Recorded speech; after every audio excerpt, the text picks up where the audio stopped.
हर तरह की अम्मा होती हैं। कुछ होती हैं जो दोपहर में सोती हैं, आराम करती हैं। कुछ होती हैं जिनको दोपहर में सोने की आदत नहीं होती, छोटे मोटे काम करती रहती हैं, बिजी रखती हैं अपने आप को। और कुछ होती हैं जो दोपहर में सोने की शौकीन होती हैं, क्योंकि उनको लगता है कि दिन भर काम करने के बाद हमें थोड़ा आराम भी करना चाहिए।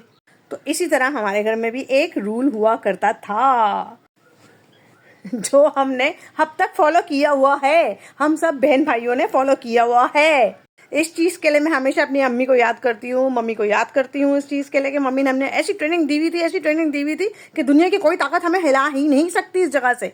जैसी दोपहर हुआ करती थी, हम सुबह स्कूल जाते थे, स्कूल से होके आते थे, बच्चे स्कूल से होके आते हैं जिस तरह से नॉर्मली होता है। बच्चे स्कूल से थके आ रहे आते हैं, अम्मा ने खाना बनाया हुआ होता है, खाना ना खाते, मस्त खाना जो बना हुआ होता है वो खा वा के बेड्स लगे हुए होते थे। मतलब अपनी अपनी तैयारी सबकी पक्की होती थी और हमें ज़बरदस्ती सुला दिया जाता था। अगर हमें नींद नहीं आती थी तो भी हमें आंखें दिखा दिखा के हमारी अम्मी सुला देती थी, क्योंकि वो सुबह से उठी हुई होती थी, थकी हुई होती थी। लेकिन ऐसी ट्रेनिंग थी वो कि अगर हमने एक बार आंख बंद कर ली है तो उसको खोलने की इजाजत तो थी ही नहीं। अगर हम उसमें इस तरह से खोल के देख भी लेते थे ना तो अम्मी की आंखें पहले से होती थी, बंद करो, सो जाओ। और वो सुलाने का मतलब होता था, बेटा तू तो गया आज। और अगर मम्मी के साथ बैठे हुए मम्मा अगर आपकी सोई हुई है और अगर आपने उठने की कोशिश करी या कोई अपने होमवर्क की कॉपी भी खोलने की कोशिश करी, उसके पेज की एक आवाज से भी मेरी अम्मा की आंख खुल जाती थी और हमारी अम्मा हमें कहती थी, सो जाओ, सो जाओ। और अब हमें पता चलता है कि वो क्या सिनेरियो होता होगा हमारी अम्मा का, जब हमारे बच्चे हमारी वाट लगाते थे। अरे इनको सुलाने के लिए तो मुझे टाइम लग जाता था। जैसे स्कूल से थके हारे आते थे, हम थके हुए होते थे, इनको थकन नहीं होती थी, हम जबरदस्ती इसको सुलाने की कोशिश करते थे। लेकिन ये ढीठ नहीं सोते थे, ये हिलल जुलल अपना लगे हुए होते थे, कुछ ना कुछ टॉयज के साथ खेलने की कोशिश करते थे। लेकिन मैंने भी अपनी अम्मा से ट्रेनिंग ली हुई थी, तो मैं भी इनको इसी तरह से आंख दिखाती थी, बंद करो, क्लोज इट एंड स्लीप।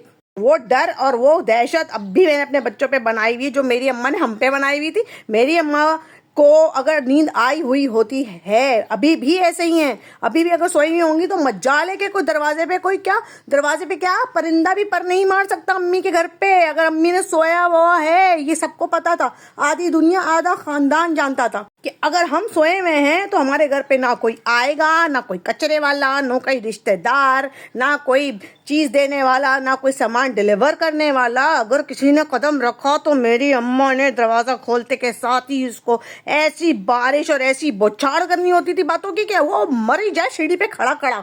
हमारी अम्मा ऐसी हुआ करती थी और अभी भी ऐसे ही हैं।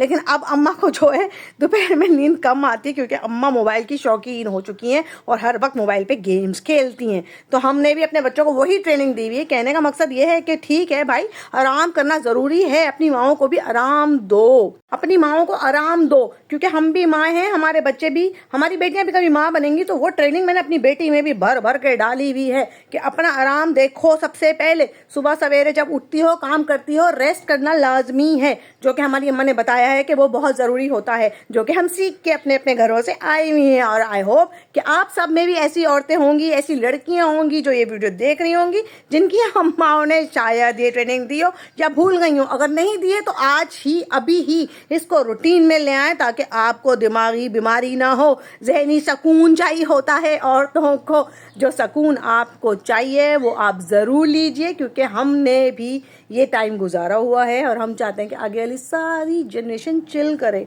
सारी जनरेशन चिल करे, रेस्ट करे, आराम करे, इंजॉय करे लाइफ को।